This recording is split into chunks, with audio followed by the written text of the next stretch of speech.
Speaker, do you have absolute confidence in the institutions of this country to ensure a peaceful transition to the next presidential term, and that if, in some extraordinarily unlikely circumstance, the election were still being contested when President Trump's term ends in January, that he would have to leave office and that whomever is Speaker would become president? Well, that's an outcome we don't want. We want the peaceful transfer of power. And again, this is about, some of you have heard me say again and again, we don't agonize, we organize. And we want to make sure that the American people know how important their vote is and how they can vote safely without risking their health. And it is, it's very sad that you even have to ask that question, a real testimony to the need for protecting our democracy that we put forth yesterday. But that a President of the United States would place in doubt the idea of the peaceful transfer of power is, well, it's no surprise, again, because the President has been contemptible of science and governance. And so you see 200,000 people have died. But I have confidence in the American people, and I have confidence that he won't get away with saying, for example, I won with the vote on the ground, the vote in the mail doesn't count, and the rest of that. What am I missing here about people just not saying, hold it, calm down, Mr. President? Now, we do know who he admires. He admires Putin. He admires Kim Jong-un. He admires Erdogan in Turkey. He admires people who are perpetuating their role in government. But I remind him, you are not in North Korea, you are not in Turkey, you are not in Russia, Mr. President. And by the way, you are not in Saudi Arabia. You are in the United States of America. It is a democracy. So why don't you just try for a moment to honor your oath of office to the Constitution of the United States? Madam Speaker. I have confidence, and it would not be a good thing for our country, for our election to be ignored by the President, so that a solution, as the Constitution provides for, but nonetheless one that does not, in my view, constitute a peaceful transfer of power. Madam Speaker. Yes, sir. Yeah. Along the same lines, President Trump has made past provocative statements, and you guys have been up here at the podiums and said there are horrible things to say and then gone about the business. Is there anything more formal that you want to do to make your opposition to what he said yesterday known, since your resolution, you took up a resolution after Charlottesville? I don't think he's worth the trouble at this point. We have 40 days until the election. He is trying to discredit mail-in voting, which is hurting. As you've heard some of the Republicans say, this has been an important part of our electoral success, mail-in voting. He's discrediting that, vote by mail. And so the answer to it all, the antidote to almost every ailment that I had named is the vote. And so right now, our point is, it's no use our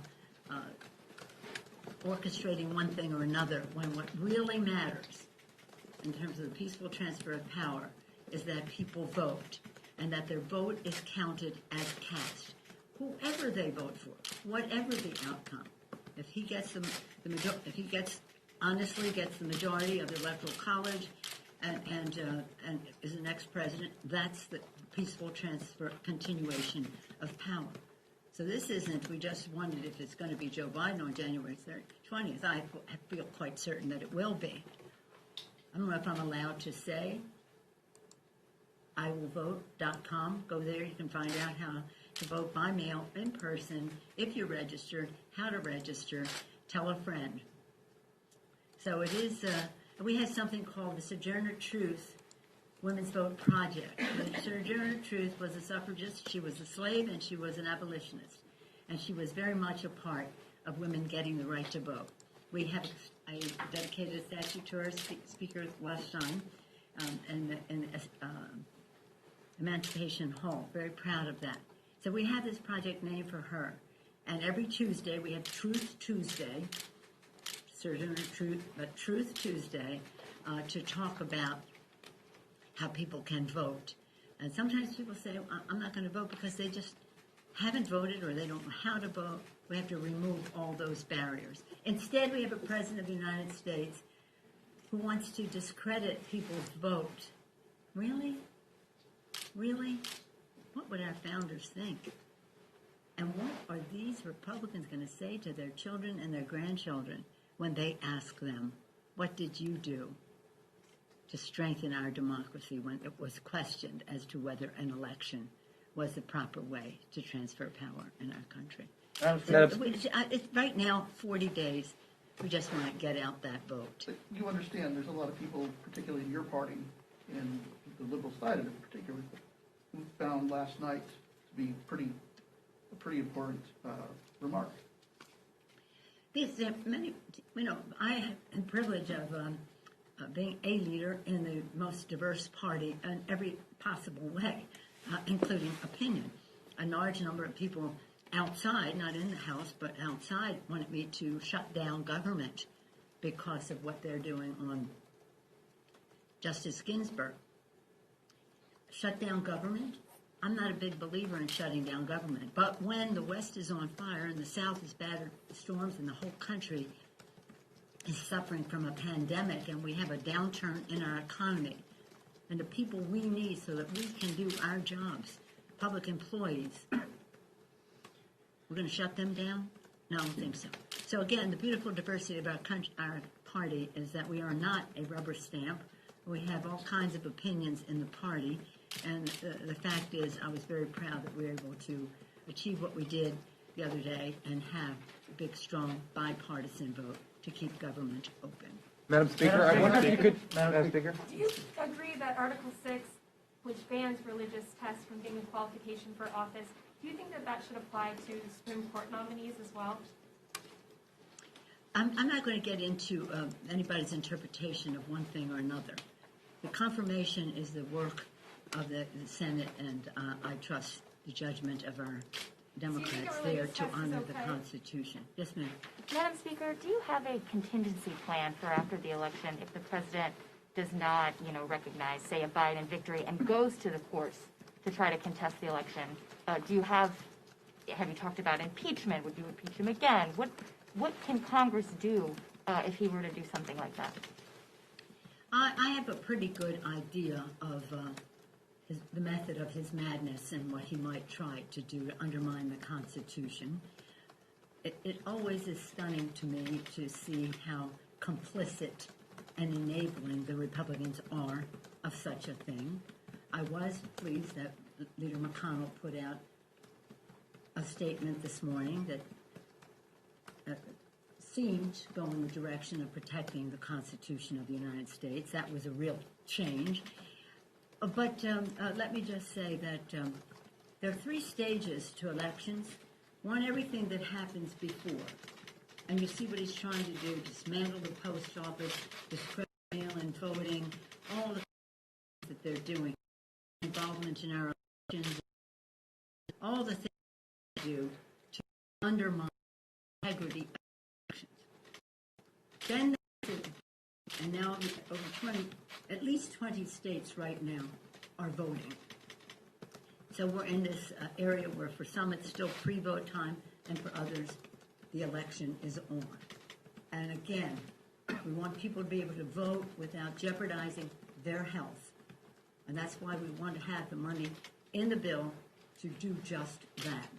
It doesn't seem that the health of the American people as they exercise their right to vote does not seem to be of interest or any level of priority to the Republicans. But that discussion goes on. So we have that. And then we have the election, the actual voting as we get closer, and to protect the integrity of the vote, and to stop the president's, he even said it, that he had people there, the intimidation of the voter. I don't know why the press doesn't make more of this, to be very honest with you. I mean, he says that people swallow Clorox, and we hear about it for the rest of our lives. But he's trying to have the Constitution of the United States swallow Clorox. And I appreciate these questions that all of you have this morning, and I guess provoked by the arrogance and the disregard for the Constitution with the President's statement last night. So I have a pretty good idea of every step of the way, the danger that he places our Constitution and our elections in. And then he'll try to say, well, I won because I won the votes that turned out that day, vote by mail doesn't count, really. And there are more elections on the ballot than just his. I'm sure some of these Republicans who win with absentee ballots have a different view, as they have said. And then we'll just have to make sure the integrity of the Electoral College is retained. That is to say, if, as our democracy calls for, the president wins the state, then those votes go to the president, or if the vice president wins the state, those votes go to the vice president. But as with most elections, we have a lot of lawyers at work because for a little while now there's been some interest on the other side in undermining the election.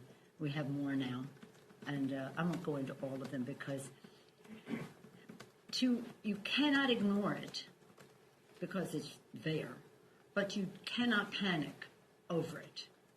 So we don't agonize, we organize to protect our Constitution, the integrity of our elections, which he has been after for a while, and that was one of the impetuses for the impeachment of the president. But as of now, 40 days to go. It's up to the people, and we want them to be able to have confidence in their vote. So while we acknowledge you can't ignore his ridiculous statements,